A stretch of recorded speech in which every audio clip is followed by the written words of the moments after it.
Hi Scrappy friends, welcome to today's video. So today's video is going to be a little bit different. I have a playlist on my channel called The Basics, and my goal with that playlist is to occasionally upload videos into that playlist that are just that. They talk about basics of scrapbooking. So maybe it's going to be how to use a certain tool, or maybe how to do a certain technique or a certain type of cutting on our paper. Today's video is going to be one of those videos that gets uploaded into the Basics playlist. So I have this pretty paper on here just for something for us to look at while I do the intro for this video. In my local area, I do a beginning scrapbooking class, and I get asked this question. So this video was requested, and it's, if you saw the thumbnail, it's the basic supplies and tools that you need to get started if you're a brand new scrapbooker. I said 9 and I was really hesitant to put the 9, that there's 9 basic things that you need, because 9 sounds like quite a lot, and it really doesn't. You don't really need a lot to become a scrapbooker and to start your scrapbooking journey. I put 9 because I feel like 2 of them are very obvious. And I think that you will agree that when I tell you what they are, you're gonna be like, yeah, that was pretty obvious. And then there's 2 at the end that we'll talk about that I consider optional, that you don't really need to have them in order to start your scrapbooking journey. I wrote 9, but I really believe that the list could be modified based on your specific needs. Let's take away this beautiful paper and we'll bring in number 1. So number 1 is one of those really obvious ones, and that is your photographs. Yep, pretty obvious, right? You do need physical pictures to get started with scrapbooking if you want to scrapbook traditionally, and that's what I'm going to talk about today, about how do we start scrapbooking in the traditional way, where we want to take our photos and some paper and put them into an album that we can look at and enjoy. Okay, this will not be a video on digital scrapbooking. So in order to get started, you will need to print out some photos. And a lot of us have photos stored right here. Yep, on our phones. So the main thing is we want to get the photos off of those phones and into our album pages. So to do that, you will need to come up with some kind of system to manage of how you're going to print those photos, store those photos, and get them ready to put into your photo albums. And I happen to have a series here on my YouTube channel on just how to do that, and I will link it at the end of this video. I have a whole playlist on there that we talk about how we get our printed photos ready to scrap. Captain Obvious here. Yep, you will need some printed photos. Okay, so on to number 2. Number 2 is, again, I think a very obvious one, but we need to talk about that as well. And that is deciding on what kind of album you're going to work in. There are several different kinds of albums out there, but you do need to make a decision. The most common size is a 12 by 12 album. And that means that we have a 12-inch page to work directly onto or put our pages into. The 12-inch album is the most common album that you'll find, but there's also smaller sizes as well. There's 9 by 13, and then there's something like this, which is the 8 by 8 size, where you would only want to put, you could really only put 1 or possibly 2 photos per page. Ideally, most people start with the 12 by 12 just because of the overall landscape. We can get a good amount of photos on here without even trimming them down.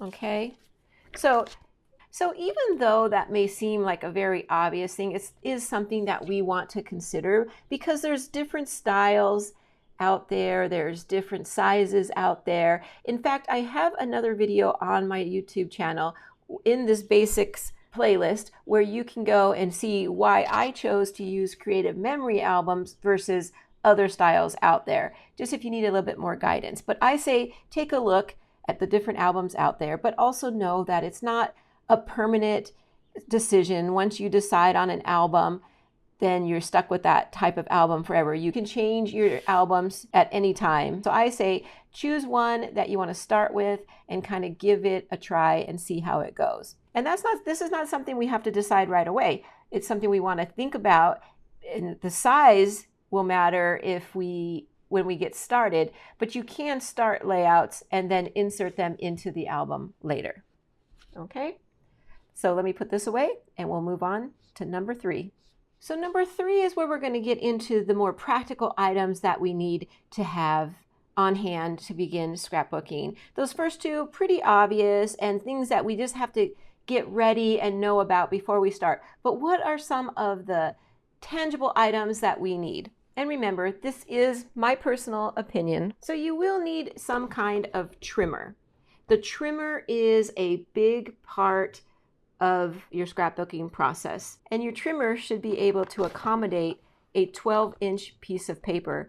And the reason being is that most scrapbooking paper is 12 by 12. So regardless of what size album you use, most paper is sold in a 12 by 12 inch sheet. So you want to make sure that your trimmer can accommodate cutting that size of a sheet. From top to bottom and to the side, it will cut a 12-inch piece of paper. So there are a lot of trimmers out there on the market. The one I have here is a Creative Memories trimmer. This is one of the best trimmers I've had, and I've had several. This one is white with black printing, which makes it very easy to read your markings when you're sliding the paper in and out. It's very easy to identify where you need to be. And so that, to me, is a very important aspect of the trimmer, is that I can easily see the markings so that I'm not miscutting. And there's so many features to this trimmer that I will be making another video on this in the future. But for this video, the most important aspect is that we do need to have some kind of paper trimmer. If we want to use all that pretty paper and put all that pretty paper into our scrapbooks, we do need a way to cut it. Okay, so number 3 is a trimmer. I'll put this away and we'll move on to number 4.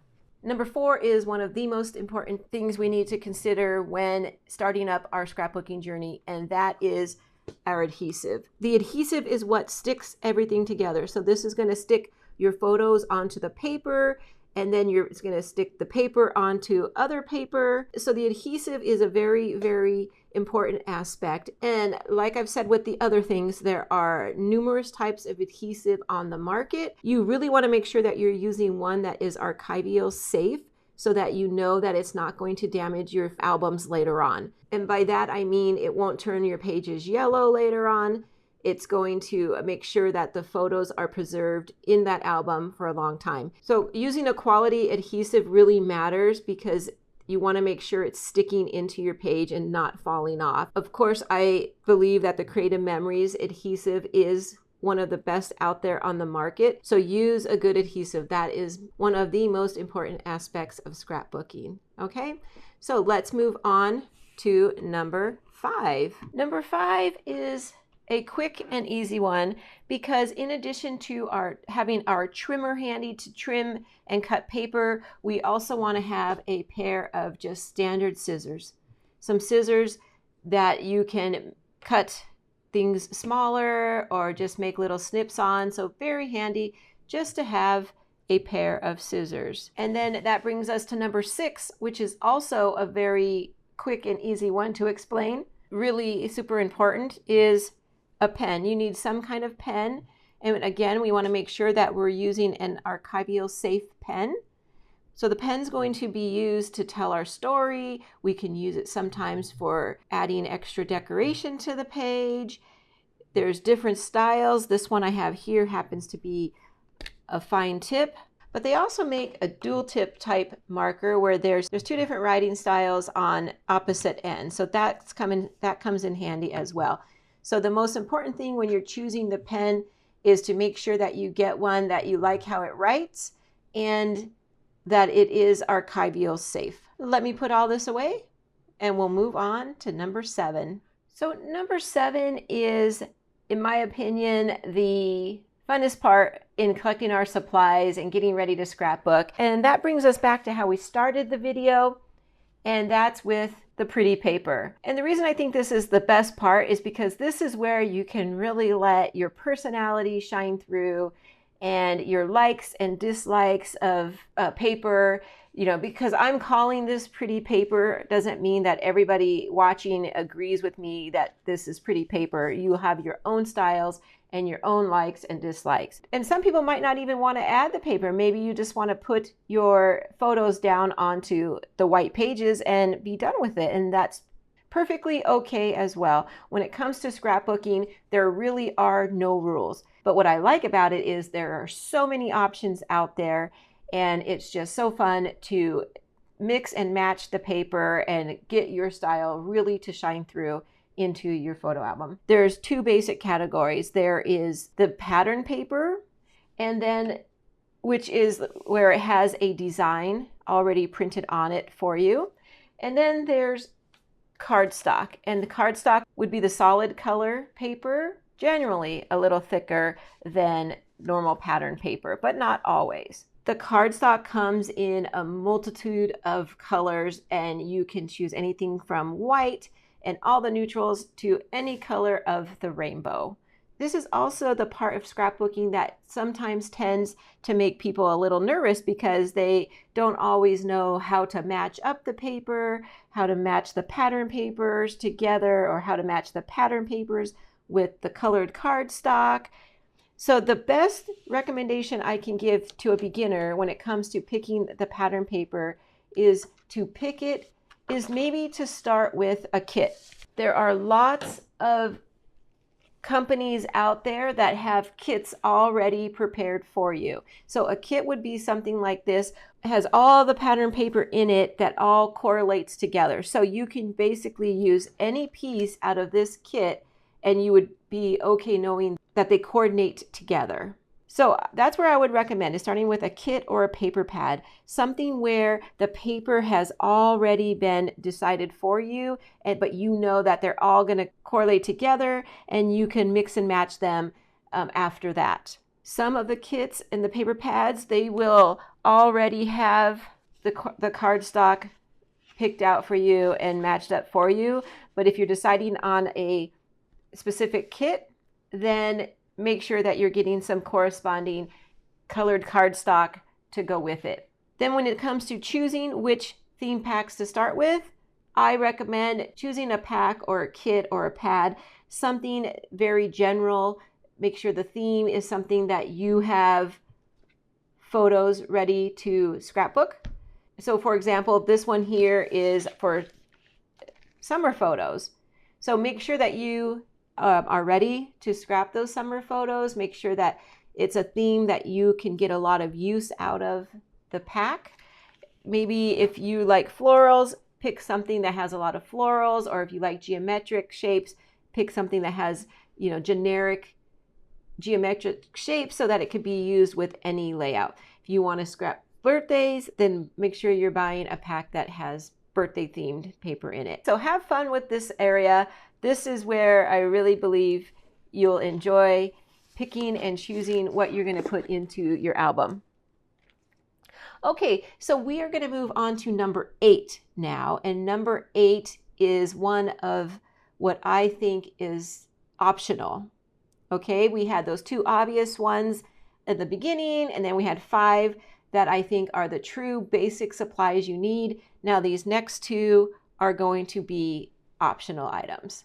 Okay, so number 8 is another really fun one, and you can really have a lot of fun with this, but it is completely optional and it really is based on your style. And so what is that? That would be all of the pretty elements and embellishments that you can add to your page. So that would be stuff like stickers. Stickers are a fun way to add a little bit of extra pizzazz to your page layout, and it can also help to tell your story. So you go to the zoo, you could talk about zoo. You're having a fun outdoor celebration, you can talk about that, and you can show all that through your embellishments that you add to your page.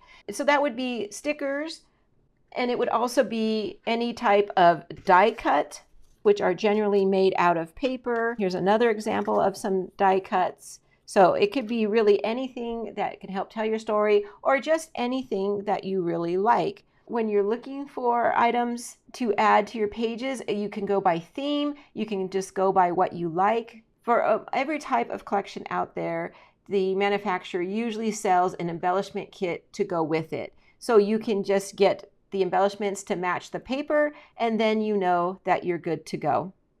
You want to look for things that have different sizes in them, so that when you're putting them on your page, you'll have different sizes that you can pull from. You want to look for different types of icons. So here we have like a squirrel and we have leaves. So they're both representing fall, but we can use them on different types of layouts. The embellishments or the elements that you add to your page just help to bring that page alive. Again, it's a very personal thing. And when you're first starting out, pick a few different types, paper, or here's some dimensional type items. So just pick a few that you like and try it out. And then eventually over time, your style will grow, and you'll know if you prefer die cuts over stickers or over the 3D type embellishments. So yeah, just get out there, have some fun with this category. Okay, so I'll put these away and we'll move on to number 9. We talked about the importance of using the pen and how important it is to have a pen, because we need to journal on our pages so that when people are looking at our albums, they could read what the story is about. But another very important thing for me is giving your layout a title. And here's just some examples of some titles. Now again, this is just very personal. You don't have to give your layout a title. You don't have to give every layout a title.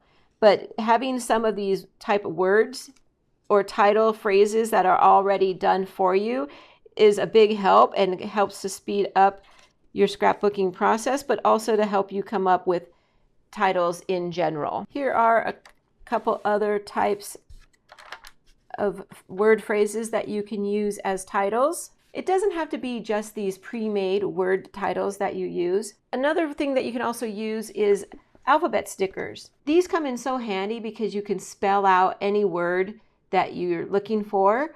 They come in all different type font styles. They come in capital letters. They come with little letters sometimes, and they come with printed styles on them. So there is just a wide range and variety of alphabet stickers to choose from. And again, this part can get a little overwhelming as well. So my recommendation here is to go with something a little more generic. Black is always good. And look for something that is very versatile for you and the layouts that you need to get done. And maybe you want to look for something that is more theme specific for what you're going for, like these printed stickers. Okay, when it comes to printed stickers, you want to be at the beginning, you want to be very careful and make sure it is something that you will get a lot of use out of. Okay, so that wraps up our video on the 9, in my opinion, most important supplies or tools that are needed for a beginning scrapbooker to start their journey on creating their first and probably not their last scrapbooked photo album. So I hope that was helpful, and if it was, please click that like button. I really appreciate it. It helps my content to spread on YouTube, and I really thank you for doing that. And with that, we'll end this video, and I will say goodbye, and I'll see you next time. Take care. Bye-bye.